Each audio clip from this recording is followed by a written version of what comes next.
Hello everyone, welcome to Nimisha smart cooking. ഇന്ന് ഞാൻ വന്നിരിക്കുന്നത് മേദു ബോണ്ടയുടെ വീഡിയോ ആയിട്ടാണ് വന്നിരിക്കുന്നത്. നിങ്ങളാണെങ്കിൽ ഉഴുന്നുവട ഇഷ്ടം പോലെ കഴിച്ചിട്ടുണ്ടായിരിക്കും അല്ലേ? ഇതുപോലെയാണെങ്കിൽ ഉഴുന്നും കൊണ്ട് നമ്മൾ ബോണ്ട ഉണ്ടാക്കി കഴിച്ചിട്ടുണ്ടോ? ബോണ്ട ഉണ്ടാക്കി കഴിച്ചിട്ടില്ലെങ്കിൽ തീർച്ചയായിട്ടും ട്രൈ ചെയ്ത് നോക്കണേ. അപ്പോൾ ഇതെങ്ങനെയാണ് ഉണ്ടാക്കുന്നത് നമുക്കൊന്ന് കാണാം. അതിൻ്റെ കൂടെ നല്ലൊരു അടിപൊളി ചട്നിയുടെ വീഡിയോ ഞാൻ കാണിക്കുന്നുണ്ട്.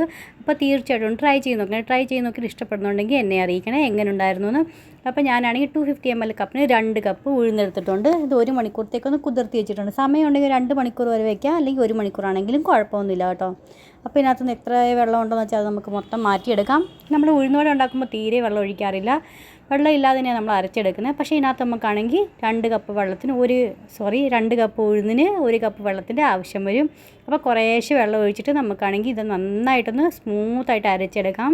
വെള്ളത്തിൻ്റെ ആവശ്യം ഉണ്ടെങ്കിൽ ഞാൻ പറഞ്ഞുകൊണ്ട് നമ്മൾ ഒഴിച്ച് അരച്ച് കൊടുക്കണം കേട്ടോ. ഒത്തിരി അങ്ങ് ലൂസായി പോലെ നമുക്ക് ആണെങ്കിൽ ബോണ്ടയൊക്കെ ഉരുട്ടിയെടുക്കാൻ പറ്റുന്ന പാകത്തിന് വേണേ ചെയ്യാനായിട്ട്. ബാറ്റർ റെഡിയായി കഴിയുമ്പോൾ ഇതുപോലെ കുറച്ച് വെള്ളത്തിൽ ഇട്ട് നോക്കിയാൽ മതി. മേളിൽ ഇങ്ങനെ കിടക്കുന്നുണ്ടെങ്കിൽ അതിൻ്റെ അർത്ഥം ഇത് പെർഫെക്റ്റ് ആയിട്ട് അരിഞ്ഞിട്ടുണ്ടെന്ന്. അപ്പോൾ ഇനി ബാക്കിയുള്ള ബാച്ച് നമുക്ക് ഇതുപോലെ തന്നെ അരച്ചെടുക്കാം. അപ്പോൾ ഞാൻ മുഴുവനായിട്ട് അരച്ചെടുത്തിട്ടുണ്ട് കേട്ടോ. ഉഴുന്ന് മൊത്തം അരച്ചെടുത്തിട്ടുണ്ട്. നമുക്ക് 1 ടീസ്പൂൺ നമുക്ക് കായപ്പൊടി അതിനകത്ത് ഇട്ട് കൊടുക്കാം. ഇനിയാണെങ്കിൽ കുരുമുളക് 1 ടീസ്പൂൺ കുരുമുളക് നമുക്ക് അതിനകത്ത് ഇട്ട് കൊടുക്കാം. പിന്നെ നമുക്ക് കുറച്ച് കറിവേപ്പില ഇട്ട് കൊടുക്കാം. 5-6 പച്ചമുളക്. മക്കൾ എത്ര എരിവ് കഴിക്കുന്നതെന്ന് വെച്ചാൽ അതനുസരിച്ച് വേണേ എരിവ് കൊടുക്കാനായിട്ട്. അപ്പോൾ ഇനി നമുക്കാണെങ്കിൽ തേങ്ങ ചിരകിയത് 3 ടീസ്പൂൺ ഞാൻ തേങ്ങ ചിരകിയത് ഇട്ട് കൊടുക്കുന്നുണ്ട്. ഇനി നമുക്ക് അതിനകത്താണെങ്കിൽ 3 ടേബിൾ സ്പൂൺ നമുക്കാണെങ്കിൽ അരിപ്പൊടി വറുത്തതോ വറക്കാത്തതോ ഏതാണെങ്കിലും കുഴപ്പമൊന്നുമില്ല. നമുക്കത് ഇട്ട് കൊടുക്കാം.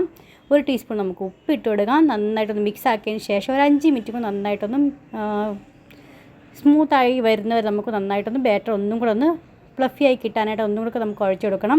എന്നിട്ട് നമുക്കൊന്നും വേണമെങ്കിൽ ഒന്ന് വെള്ളത്തിൽ ഇട്ട് നോക്കാം കേട്ടോ. ഇതുപോലെ പൊങ്ങി കിടക്കുന്നുണ്ടോ ഇല്ലയോ എന്ന്. ഇതുപോലെ നന്നായിട്ടൊന്ന് ഒരു സൈഡിൽ തന്നെ ഡയറക്ഷൻ തന്നെ ഇങ്ങനെ മിക്സ് ആക്കിക്കൊണ്ടിരിക്കണം. അപ്പോൾ നമുക്കിത് റെഡിയാക്കി നമുക്കൊന്ന് റെസ്റ്റ് ചെയ്യാനായിട്ട് വയ്ക്കാം കുറച്ച് നേരത്തേക്ക്. അപ്പോൾ അതുവരത്തേക്ക് ഞാനാണെങ്കിൽ കുറച്ച് കപ്പലണ്ടി ഇതുപോലെ വറുത്തെടുക്കുന്നുണ്ട്.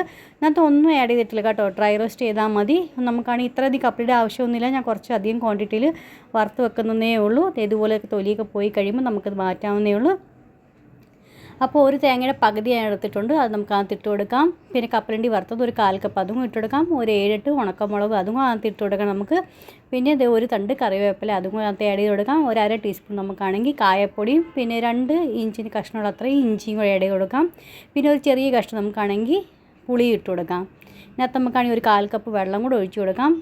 വെള്ളം ഒഴിച്ച് നന്നായിട്ട് നമുക്ക് അരച്ചെടുക്കാം. വെള്ളത്തിൻ്റെ ആവശ്യമുണ്ടെങ്കിൽ കുറച്ചും 1 ടേബിൾ സ്പൂൺ എക്സ്ട്രാ വെള്ളം ഒഴിച്ച് കൊടുക്കാം കേട്ടോ. പക്ഷേ ഒത്തിരി ലൂസായി പോലെ നമ്മൾ ദോശയ്ക്കും ഇഡ്ഡലിക്ക് കഴിക്കത്തില്ല. അത്രയും ലൂസ് വേണ്ട. ഇച്ചിരി തിക്കായിട്ട് തന്നെ വേണം ഉണ്ടാക്കാനായിട്ട് കേട്ടോ ഇത്. അപ്പോൾ ഇത് ഇത്രയും അരച്ച് ഞാൻ എടുത്തിട്ട് നന്നായിട്ട് സ്മൂത്തായിട്ട് അരിഞ്ഞ് വന്നിട്ടുണ്ട്. നമുക്കൊരു ബൗളിലോട്ട് മാറ്റാം.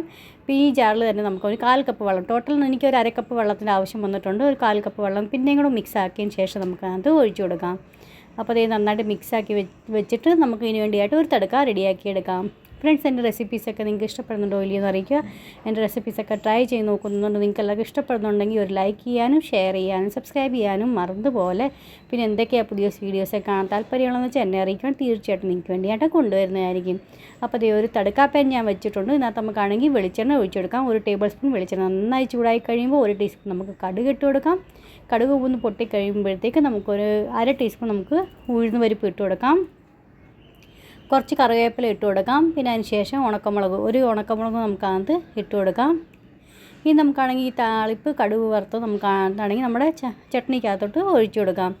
അങ്ങനെ നമ്മുടെ കോക്കനട്ട് പീനട്ട് ചട്നി റെഡി ആയിട്ടുണ്ട്. ഇനി നമുക്ക് എങ്ങനെയാണ് ബോണ്ട റെഡിയാക്കിയെന്ന് നമുക്കൊന്ന് കാണാം. ഒരു സൈഡ് എണ്ണ നന്നായി ചൂടാക്കാനായിട്ട് വെക്കും. എണ്ണ നന്നായി ചൂടായതിന് ശേഷം വേണം എണ്ണയ്ക്കകത്തിട്ട് വറുത്ത് കോരിയെടുക്കാനായിട്ട്.